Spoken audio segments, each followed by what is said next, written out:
Hello, we're rigging up and welcome to a brand new show we're starting called Balanced Coverage. In this show, we're going to recap and go over tournaments that we've been to recently. For this episode, we'll be giving coverage of the Brighton District Championship, which was also the South Coast Regionals in the UK, which all of us attended this past weekend. The show is so named Balanced Coverage because we're recording this a few days after the event, while we were at an event in a hotel staying up fairly late, and so our memories of exactly how things went down may not be entirely accurate to reality. So if you played against us and something doesn't sound quite right, sorry, we're doing our best. I will be the host for today's episode. My name is Lucy, known online as LLBlumire. My pronouns are she, her. Hi, I'm Mari, or DungeonMxter online, and my pronouns are she, they. Hi, I'm Ben, or Knightfromchess. I use any pronouns. Our trip down to Brighton District was lovely. We recorded a number of segments about our trip there, which are up on our YouTube channel as shorts.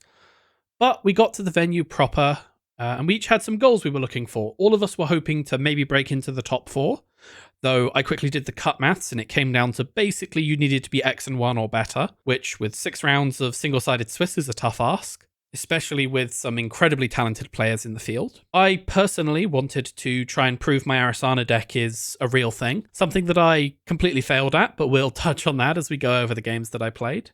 Ben or Murray, did either of you have any goals? Yeah, I definitely did. I think one of mine is trying to prove that Deep Dive Sable only needs 2 deep dives, and also that Deep Dive Sable is still like a good, solid, reliable crim option that should be respected. I was honestly just going in with, let's just have one last tournament in this meta. Let's play the Sparkcaster before Lamb rotates. Let's play the outfit deck before everything that outfit likes rotates. And if I do well, that would be nice. But I was expecting a lot of ag, and I only had to deal with 1 ag. But I was expecting to do much worse than I ended up actually doing. Diving into our round 1 pairings, why don't we start things off on table 1 with DungeonMxter versus John. A Sports Metal versus Hashiko Shiro matchup. Yeah, so this is honestly a pretty fun matchup. Hosh definitely presents some tech that's quite good into the Sports Metal deck. I'm specifically playing a variant of Dull Bulb's Amani Sports, so it has a slightly Asa-like playstyle, doing lots of remote servers with single pieces of ice, and then mixing that up with things like Warm Reception and the Sports Agenda package. In this matchup, it really comes down to the Hosh puts down the Banha very early, so I really have to consider that. My best way of contesting that, I consider trying to get Warm Reception loot, putting the Banha back on the deck, but instead I end up just playing little mind games, constantly making sure I'm always installing 2 new cards behind ice whenever I'm trying to push anything, reducing the Hosh players' options, making sure that I keep things hidden, trying to get them to slip up, go in the wrong direction, lose their efficiency, lose their recon as they lose their cards to Banha. And it ends up working. I managed to slowly sneak out agendas and push through to the win, uninstalling their Anakan with Amani, just generally bullying the Hosh until I managed to win. That brings us nicely on to our next table, which was me on table 6. I had the pleasure of playing Arasana into Cobra Bubbles' Asmari. This is the standard EA Kill Asmari variant, as we established very quickly with the classic, how many cards are you on? 40, okay, you're trying to kill me, opening to the game, which was enjoyable. Now, this is a deck that I think my deck has a lot of play into, and a matchup that I'm very familiar with, having practiced it a bunch. And also, the Asmari deck being a deck I'm very familiar with, as it's what I'm piloting myself in this event. I had high hopes going in, and early on I was able to steal 1 3-point agenda, a re-education, with too much money for the Asmari to effectively be able to kill me afterwards. But by the time the second kill was set up, I was in a tough spot. I had a bit of bad publicity going. I could definitely get in and touch the server using Arasana's bag of tricks, but the problem I was going to face was surviving afterwards, as the corp had built up quite an economic surplus at this point. I decided to go for it and ended up doing the math slightly wrong. So I touched the card and died, but afterward we went through the lines, we looked at the top of the deck, and we figured out that almost any line I could have chosen after stealing the agenda would have given me enough money to survive. I could have spree surfed a Cuban into a server, gaining money each time. That would have given me enough money to survive. I could have simul-chipped out a conduit and just run R&D twice, and I would have seen the top 3 and hit enough agendas in there to win the game. It really was a situation where there was 1,000,001 shaper kick flicks I could do, and I managed to choose the one kick flick that ended up with me slamming my face into the concrete. So I don't take it as a disparagement for the deck. I could definitely have played that better. I missed a few opportunities to spend bad publicity as well throughout the game, which would have given me a bit more funds. All in all, it was a good showing for the deck, but unfortunately I just wasn't able to beat what's probably still the best deck in the meta. Our next table is table 8, where we had Knightfromchess on Essa versus Faulty Ice on Built to Last. Yeah, this was a bit of a weird one. We both had fairly rough mulligans, and so despite there being kind of no ice on the table, I couldn't put any real effective pressure on to use that, no Jushkas or anything. I ended up doing a finality to steal a battle as my kind of one decent early game bit of pressure, and mostly I had to just use that to kind of set up some breakers. And then as we continued, I kind of was able to work out that this wasn't modernism, I wasn't going to die, and so I just let myself keep sabotaging until I had sides of about 2, and just I wasn't finding agendas in centrals. He was being very good about sabotaging safely, and so I just controlled the remote, and they ran out of things to put in the remote before I ran out of money to get in there. So with round 1 out of the way, I'm in the danger zone, X and 1. Another loss pushes me out of the competition. But both of my teammates successfully held on and managed to be in position for round 2. Round 2, we open with table 1, where DungeonMxter was playing Sable against Kikai's Ob. Yeah, so, I mean, obviously Kikai has somewhat of a reputation this regionals or this district season. So I went into this with mixed feelings. On the one hand, I was expecting, and I think was right to expect, that Kikai would be on a fast advanced Ob. And this is a deck that generally always feels a little bit weak into Deep Dive Sable. There's a few options. They've got border control, etc. Border control really can't stop Sable from deep diving the way that it can sometimes with other runners due to Sable's, especially like my Swift Sable decks, just seemingly infinite number of clicks. However, Kikai is a fantastic player. So Kikai definitely shored up his centrals quite a bit more than I have experienced with other fast advanced Ob players, really trying to shut down those deep dive runs. I was also having real difficulty finding my breakers. I think it took me about half of my deck to get down to them. I ended up over-installing a class act with a second class act just to keep drawing. Eventually got all of my breakers down in one turn and started to put the pressure on. Setting up a deep dive, got most of the way there. Now, here's where I think I messed up.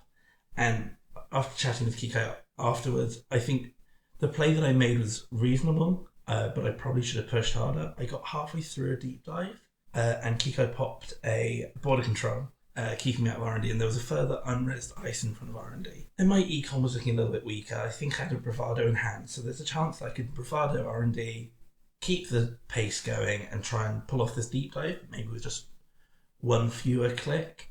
And I probably should have done this, but I decided to play safer and switched over to running the remote, trying to keep the pressure over there. Afterwards, Kiko was saying that he was sweating and worried that I was going to finish that deep dive, so in the end that probably would have been the right choice. But I've definitely been burned by Wayland before when I've pushed too hard. And that's sort of the turning point after that. Turns out that was a log jam. The log jam appeared, which is just so horrible to get through with the Kurapira. And there were 2 sandstones rezzed on archive, and I just got frozen out of my deep dive plan. Kiko was ahead on agenda points, and the game ended up going to time with Kiko winning. Next up, on table 5, we had Knightfromchess on the outfit versus Germ Apple on Lat. Yeah, this was a great fun game. Playing outfit versus lat is always slightly scary because obviously Shaper's very good at using that bad pup, but I've often been quite good against it. And I felt like I had a fairly good start. I was able to get a lot of money and I was able to set up. But the thing that threw me is on about turn 2, Gem Apple put down a Hermes and that just completely threw me. It turned out they were on a kind of guild-style lat deck, kind of using the card draw rather than Akiko's extra accesses. And I think it got into my head a bit, and I just kind of I wanted to shore up more before I kind of pushed my Atlas, and I think I waited slightly too long, and they were able to get into HQ, steal the Atlas, and I think a red cap, and just from there, the game was completely lost. I was unable to kind of shuffle my way out of R&D lock. I was just really hoping I'd find a trick or something to get back in. And I did have, if the game had gone on forever, I'd have definitely lost still. But the way that the agendas just weren't showing up for German Apple meant that they had to just keep putting on pressure. But they played a fantastic game and I just didn't stand a chance. Next up was me. I was on table 7, playing against Dylan on Mercury. We sat down and did the whole how many cards are in your deck 40 dance, and both of us got off to a strong laughing opening knowing that Mercury versus LLBlumire was going to be a very quick game. He touched an agenda on turn 3 and then got killed by Punitive Counter-Strike, and there really isn't much more to say about that matchup. Which concludes round 2, with all of us on that X and 1 mark, needing to win all of our remaining games for a chance at the top cut. After that, we had round 3, where we'll open with table 4. I ended up sat across from Nick, who was playing Thule, and my Arasana deck bricked the hardest I have seen it brick in over 100 games. The level of bricking was truly impressive. One of the main keystones of this deck is being able to get a UAV engine down in order to pay for everything, using environmental testings for most of your money. Did not see a UAV in the first half of the deck. The other side of this deck is putting on pressure by getting into any server using Slap Vandal and Poison Vial, which you might not think would be applicable in a Thule matchup, but this was actually a very ice-heavy Thule matchup. It wasn't a Barf archetype, it was more of a score a salvo and then spam out Elevagals and Ontos to wear you down, and needing the safety to score out the salvo, rather than just trying to have money and big deal. I finally, about 55% of the way through my deck, drew my first Poison Vial. It was last click. I think it either came off of a nuker or was just a last click draw. The turn immediately after that, Nick manages to score out salvo testing and hits the 1 in 5 shooting the Poison Vial out of my hand. At this point, I know the hand has to be full of Elevagals because he's been drawing through his deck like it's nobody's business. So I go run hand and hit a Nightmare Archive. I then go run hand and hit a Nightmare Archive. No, that wasn't an audio glitch. That happens twice. He scores out an Elevagao on the next turn, doing a core damage. I go to contest hand and run some more things and try and stabilize, and then the next turn he scores out another Elevagao. So his hand had 2 Elevagals and 2 Nightmare Archives, and I managed to touch the 2 Nightmare Archives. That really set the tone for the rest of the game, and with just such little hand size, I got worn down and wasn't able to ever find the economy or purchase to get back into the game, taking my second loss and bringing myself swiftly in round 3 out of top cut contention.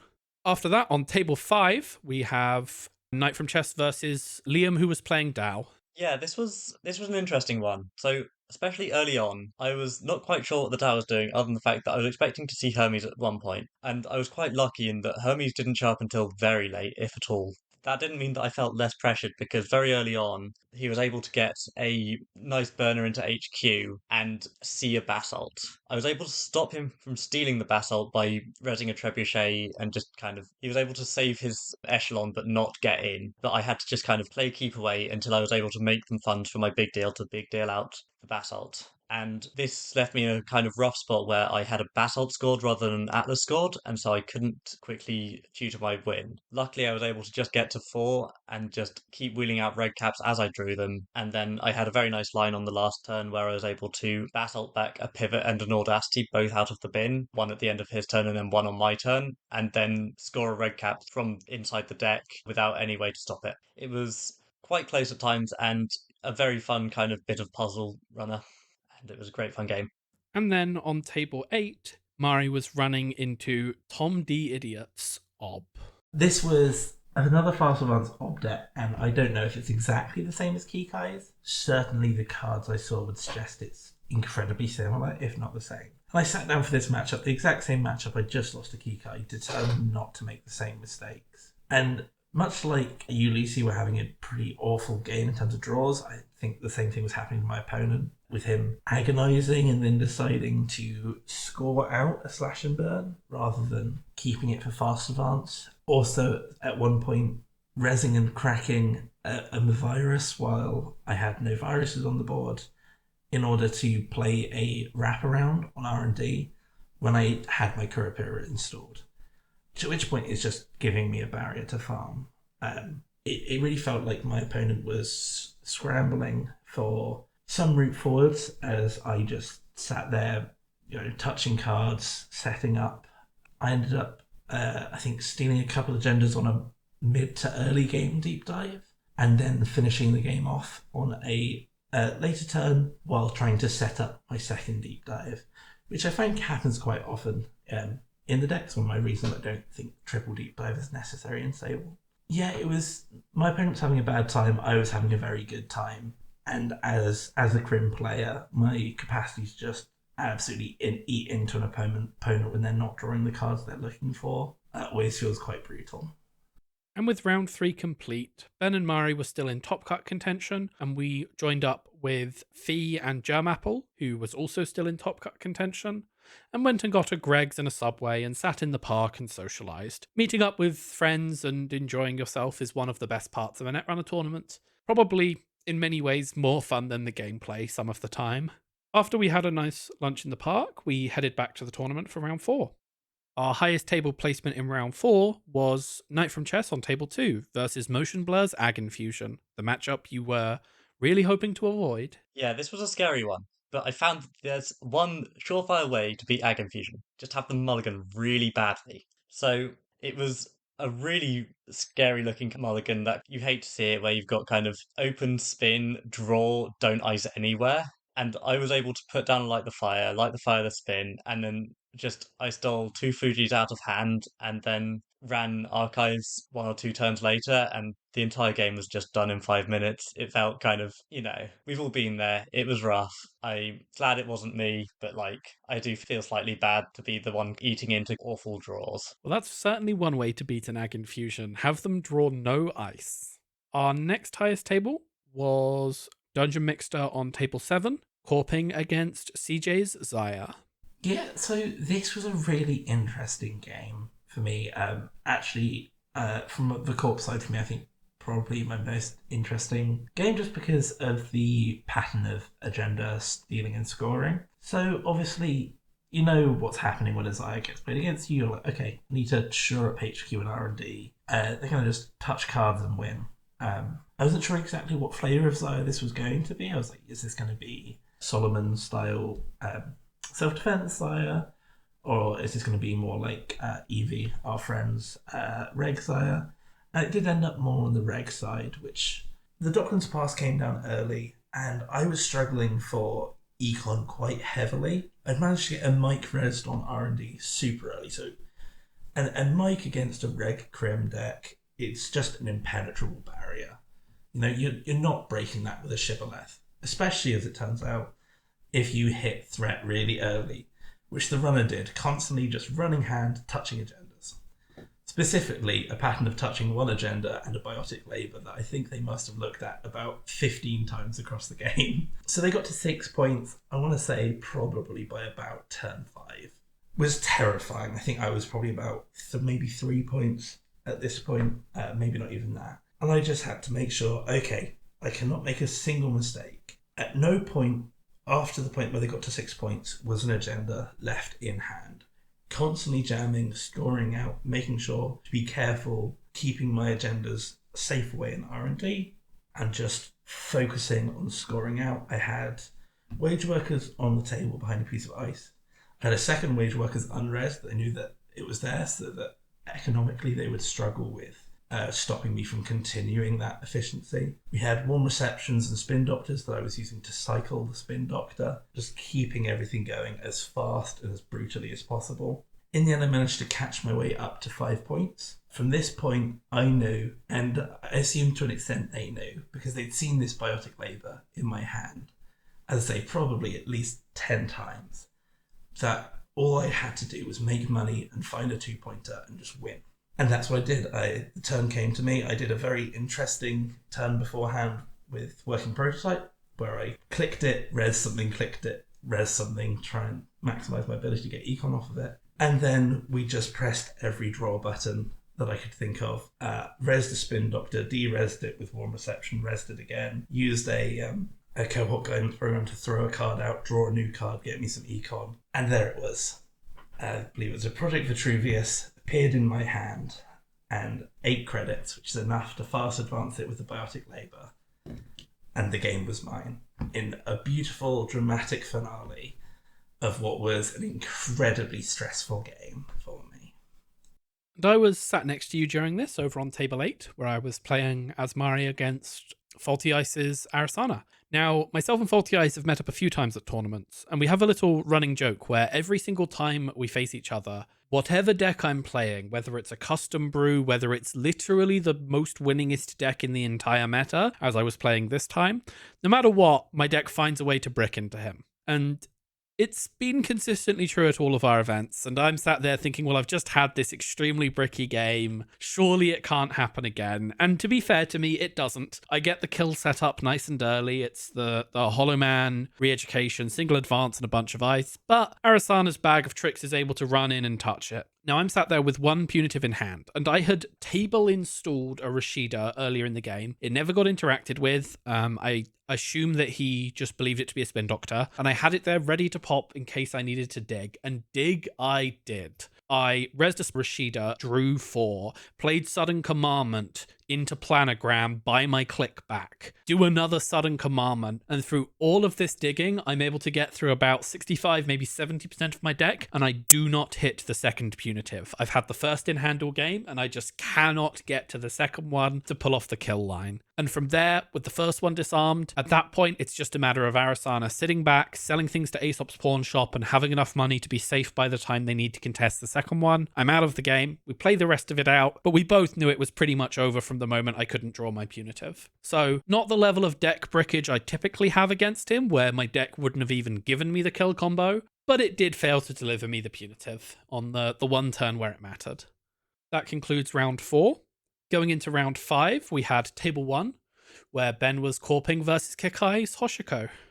Yeah, this was quite a scary matchup, playing against regional's kind of champion, honestly, of 3 regional wins, which is, a scary record. And I'm playing an outfit deck against a crew Hosh deck, which I know roughly how it works. I still don't know how to beat it. And that very much comes through here. I'm constantly trying to create an HQ that is safe enough that I can go down to low credits and not lose all of my agendas in hand. And such a thing cannot be done. He's just sat back, he's not interacting until he needs to. Turns out he can't interact because he doesn't have the tools he needs to. But the thing is, I don't have the money to score out and still have enough money to res ice. And so I'm trying to just draw into some more econ so that I have enough money to big deal and then res ice afterwards, and I'm just drawing agendas instead. And there's a turn fairly early where I could have pivoted for a gov sub, which would have got me to 20 credits, which means I could have just scored an Atlas and been at 2 point with 2 counters and ready to just bounce back the next turn and hope that nothing too bad. I felt that's not a safe line. I could lose so many points there. And the worst thing is, I just draw agendas. I don't find anything else. And so a few turns later, I'm doing that exact same line, except now my hand is all agendas. And so I do the line anyway. I forget that there's a twinning on the table, so I think it's fine. He'll probably just take 1 or 2 out of HQ. He takes 3 of the 4. Tells me afterwards he thought about running back for the 4th one, but decided not to. If he had, he would have won on that turn, 8 points immediately. But he doesn't run back. I'm still in the game. I can't let him touch any point. I've got to find a way to get there. I have to spend 1 of my Atlas counters immediately for the too big to fail to get back in. And at this point, the game feels like a nightmare. He's running out of ways in. I managed to hammer off his Amakoa, but there's just endless crews. They get Ashen back, they get Laborites back again, and I just cannot stop him from checking the top 2 or 3 of R&D every time there's a set of new ones on the top. I just have to hope that he keeps missing them. And for a long time he does, until when he's got 2 cards left in hand, his last crew, and he gets in, he finds the point, which at this point he had been very much owed with this many whiffs, and he finds his win. It was a tense game, it went on for ages. We both felt like we'd kind of bricked, but he played it fantastically, and it was tough. It was good fun though. And that brings you to joining me out of Top Cut contention as we go over to our final Top Cut hopeful on table 3, where DungeonMxter was playing Sports Metal against Cornelius's Essa. So there's a bit of background for me to paint for this matchup that is twofold. One of which is I've played against Cornelius before. It was round 7 of the Reading District. Whoever won out of myself and Cornelius at that district in that game went into top cut. In this case, it was me on my Sableless still, and Cornelius was on Fast Advance Ob. And it got to a point where I had a deep dive set up for the next turn, and Cornelius had a wall-to-wall on the table and just drew into the win just before I could deep dive him. And with that, I was struck down from the top cut at Reading. And once again, here I am against Cornelius, late in the rounds. Both of us on a similar win rate. I believe both of us on X and 1 at this point. But this time, the other way around. I'm corping, Cornelius is running. However, Cornelius is running Essa, and as Ben Knightfromchess can tell you, I am against Essa. Don't know what it is. I'm too precious. I hate sabotage. I panic and I make bad choices. But they've been training me up. I've been practicing against Essa. I've been thinking about how to beat Essa. So I go into this thinking, right, I can win this. My starting hand is okay, but there's a Vitruvius in there. And it's not perfect, there's not that much ice, and really I want to start icing up as quickly as I can against Essa, so I mulligan. And looking at my new mulligan hand, I see 3 agendas. Oh no. But there's also some ice. So I start icing up HQ predominantly with all the agendas in there. Need to keep myself safe from Chastushka, which I successfully do for quite a while.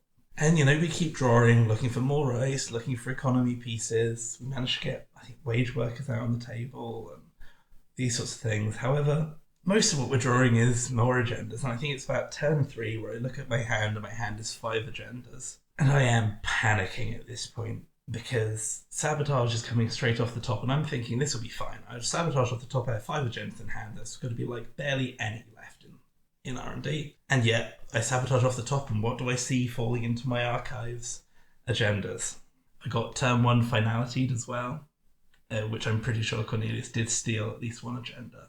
Agendas are just slipping through my fingers and not getting onto the board. Cornelius very quickly gets to quite a few points. It's at this point where through some slightly chaotic plays with hidden information, I managed to socket 3 Grand Prix at various points on the table where they are untouched. I score separately 3 of the Prix, which gets me up to 5 points. I'm in fast advanced territory. I just need to find a 2 points, I need to find a biotic labour, and I can somehow close out this hellish game. And yet, once again, sabotage occurs, agendas come off the top, and there they are. There's an Ikawa and a Vitruvius in the bin. I believe at this point, Cornelius is on 4 points. He runs archives, takes the Vitruvius, but it was his last click, so he can't take the Ikawa. Okay, I have 1 turn. I have plenty of card draw available to me. I click to draw 3 times with the wage workers, thinking if I just draw 3 times, I'll hit a spin doctor. I must do it. I haven't seen a spin doctor all game. 1 was trashed off the top, I think, in that initial finality. And I do not see a spin doctor. They were hiding from me. And as such, I reach over the table and shake Cornelius' hand, as there is nothing I can do to stop him from taking that Ikawa and winning the game. Getting him, in the end, into the top cut and doing, I believe, did he come first in the end? Oh, second. Came second. A very stressful game for me, a very dramatic game, and now solidifying my deep rivalry with Cornelius, which I hope to beat him at Nats. That's my next task, is to find him at Nats and beat him there. And now, with all of us knocked out of top cut contention, we can turn our attention to table 8, where I'm running against a Wayland Consortium built to last deck being piloted by Liam.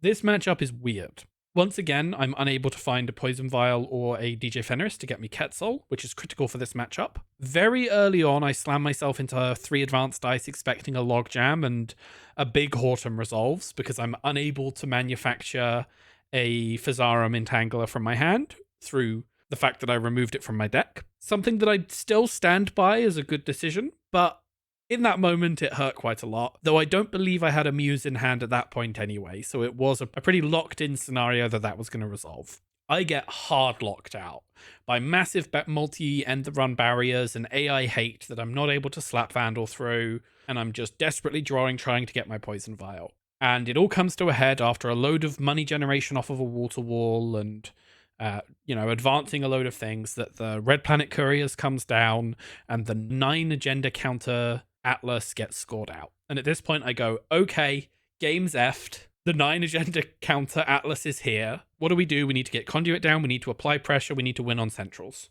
Because we just need to establish some form of control in this game. They're going to be able to tutor for literally anything. We have to try and win right now.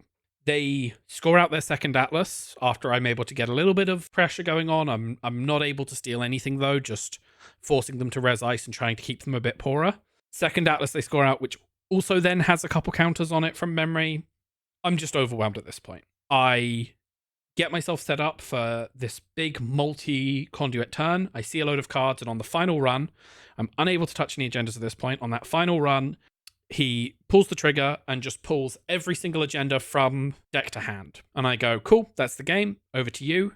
And he stops and thinks, and then he starts going through the motions of scoring. And at the end of it all, he only has the funds and the budget to score out another Atlas. There's no way to get out the Spire because there's no Audacity in the deck. They need to use a Slash and Burn for the Atlas, but they don't have enough to chain it forward. They're slightly too poor, even if they do fire off a big to fail into a Biotic. There's just no sequence of events they can do in order to score out that Basalt Spire with one of the Biotics in the bin from earlier and no recursion tools available. All of that coming to a head, they end on 6 points, and I'm able to run hand, run bin, and grab the 7 points I need to win. So while the overwhelming force of the Atlas counters was intimidating, there was enough economic pressure there that I was able to just about build a board state that was able to stabilize and pull the win after an inability to score out to 7. And that, I believe, brings us into our final round. All of us out of top cut contention and playing for our secondary objectives. Me having lost my opportunity to prove the Arasana deck as I go into my final round as Corp rebalancing it. But I think everyone else fairly happy with where they're at this point. We know that both top tables can ID, and if they do, then the 4 players there are guaranteed top cut. Interestingly, if any of them refuse to ID, there is a world where the Swiss breaks down that if one of Ben or Mari are able to win their game, then they may be able to sneak in on points. But both top tables do the sensible thing and ID for top cut, leaving the rest of us playing for fun. And at the top of that pile, playing for fun, on table 3, we have Knightfromchess versus Cobra Bubbles. Yeah, this was a fun one, by which I mean a very quick one. This was actually the first time I'd actually played against Asmari in a tournament. I'd almost managed to go the entire year without hitting it in a tournament, and so, I thought, let's see if I can get 100% win rate against Asmari. And I start off with a good start. I am able to do 2 Chestushkas on turn 2 after no event on turn 1. Problem is, turn 3, there's an Enigma, and there's 2 cards, one of which has an advancement, and I've just got to say, I've got to find a way into that server. I've got to find enough money to not die to punitive if I do, and I have to do it all in 1 turn. So, I have a Lamb in hand, I have a Light the Fire in hand. If I'm able to get enough money to install and use the Lamb and install the Light the Fire, I can get in, I can defuse everything. I realise I can't, after first click playing a Steel Skin from hand to just draw cards. And so I go for a different line. I try to win of centrals. I've already put 8 cards into the bin. So I've got my third Chestushka. So I Chestushka, and then I just run the bin. And I hope that I've got there. Turns out there's only 3 points in there. And so on about turn 4, it's too late. I've already lost. And on the next table over, we have DungeonMxter playing against Nick on the Thule deck that knocked me out of top contention earlier in the day. I used to play Thule. It was my first sort of court deck that I picked up back when we started in Automata Initiative Borealis Starter. I spent a very long time trying to play with Thule and trying to win with Thule, and I was never very good at it. But one thing I've maintained since then, and in the current match especially, is that Sable feels like Thule's natural predator. Sable always has 1 more click than you think she does, and with Swift Sable 2 more clicks, and that really just starts to feel like it's turning off Thule's ID ability. I went into this one ready to do my standard thing of touching the agendas, stealing them, and just getting on with my day. And that's essentially what happened. They did get a very early Dupestad Elvergal off against me, dealing a core damage, but after that I managed to use pinhole threading to deal with their dupestad. At another point, they set up a dupestad with some form of agenda face down. They advanced once. And I was like, okay, I'm assuming they're on seamless launch or something like that. And I just go, I can't touch that agenda this turn, but I've got another pinhole. I'll just get rid of the dupestad and hope that it's not a salvo. As it turns out, it wasn't a salvo, and I did manage to slow them down, stop that damage. They didn't even end up scoring it because I also got them to res ice, which caused them to go down below what credits they needed. And in general, from that point on, it was just set up a deep dive them. I saw an Ikawa and a salvo, and because I'm playing Swift Sable with more clicks than you know what to do with, I managed to take both of them and close out the game. And so we go on to our final game of this tournament report. My deck, so named for Kikai's performance at CBI, is called Simply Do Not Pair into Lat. And in the final round, I have paired into Lat. Fortunately, I see 2 punitives in my opening hand, and I decide that, realistically, I'm not killing a Lat through normal means. They can make it too difficult with stone ships and anacams. I just don't exist in a world where I feel like the traditional kill line is possible. And so I decide we are going to full commit to getting them to eat 6 points early, or finding a way to force a triple punitive. And on turn 3 or 4, I draw the final punitive.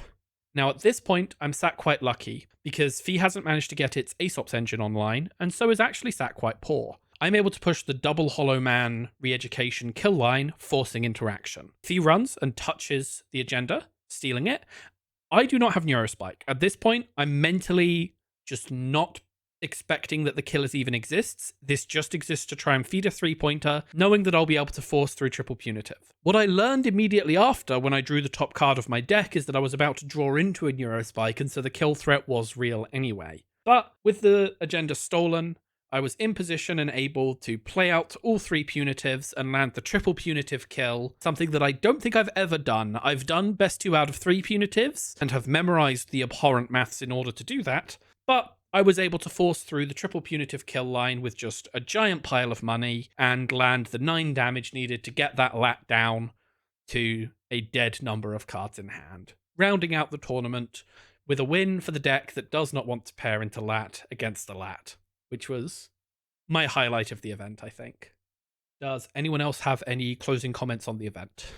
Yeah, in general, it was a really fantastic event. Really good fun. Everyone really felt like they were there just to enjoy the last UK FFG and NSG combo tournament. It was great fun. I was very happy to have done as well as I did, even if I did just about miss out on Top Cut coming in 6th. But even I must admit that I had some really lucky and good matchups, managing to avoid any of the Asmari kill decks. And for the most part get paired into things that my decks are naturally better into. I really appreciate how good of a sport everyone was. And I hope to go back down to Brighton next year for regional season again. Anything from you, Ben? Yeah, this was a wonderful tournament. I've had mixed feelings about this meta, but I've really enjoyed playing these 2 decks one last time. And I'm very glad that I didn't last minute switch over to playing Kit because I was scared about Ag Infusion. It was a great time. It was a great weekend, to be honest, and I'm really glad that we all went down and had a great time. And with that, we'll say goodbye to the era of FFG cards, on to Elevation, and we'll hopefully see you all for a future tournament report after we get some wins under our belt in the upcoming meta. Thank you for watching. If you've made it to the end of this video, please leave a like, a comment, or subscribe. Or if you're feeling very generous, do all of those things. It really does help with the algorithm and getting this pushed out to more people. We've been Rigging Up. This has been Balanced Coverage. Thank you so much for watching. Bye. Goodbye.